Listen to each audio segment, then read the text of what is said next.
after North Korean Foreign Minister Ri Yong-ho declared that North Korea would shoot down any and all U.S. bombers on sight. Millions of Americans have nervously awaited a response from our Secretary of Defense, James "Mad Dog" Mattis.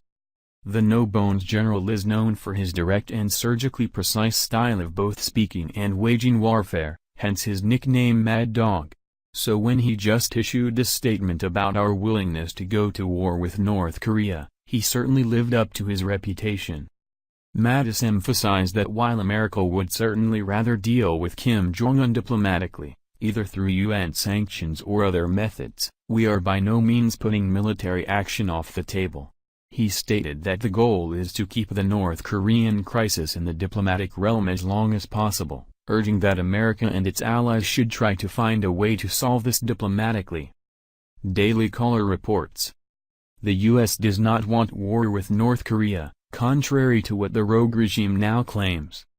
Trump declared war on our country, North Korean Foreign Minister Ri Yong-ho said Monday, referring to the president's speech at the United Nations, where he warned that the U.S. would totally destroy North Korea if it attacked the U.S. or its allies. The White House called North Korea's assessment absurd, explaining that the Trump administration has not declared war on the rogue regime. Secretary of Defense James Mattis said Tuesday that the goal is to keep the North Korean crisis as long as possible in the diplomatic realm. He stressed that America and its allies and partners need to find a way to solve this diplomatically. Joseph Dunford, chairman of the Joint Chiefs of Staff, explained our strategy in depth during his press conference earlier today. When Secretary of State Rex Tillerson came in last year, people told him that there were two things he couldn't do anything about, Dunford said. One was that nuclear weapons were inextricably linked to the survival of the regime in North Korea. They wouldn't trade away nuclear weapons. The second is that China wouldn't cooperate. Secretary Tillerson is testing those two assumptions because the alternatives are dire. He added that America has been pressuring North Korea to denuclearize, and that we've been working very closely with the Chinese. He also noted that Secretary Tillerson has been relentless in dealing with the Chinese over the past few months, to get them to cooperate.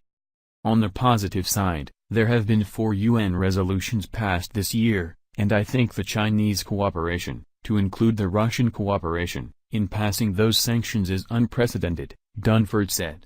We are at the phase now where implementation of sanctions is going to determine whether or not we have a peaceful solution. China has taken some steps to put pressure on North Korea, but has been hesitant to take a firm stance against the rogue nation.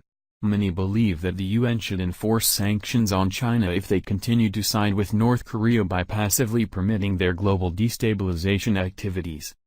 While American officials have desperately tried to diplomatically resolve this issue, Mattis made it exceedingly clear that there is a military option if the campaign fails, although he did not go into detail. What do you think? Please let us know your thoughts in the comments section below. Thank you for watching. If you enjoyed this video, then please subscribe to my channel.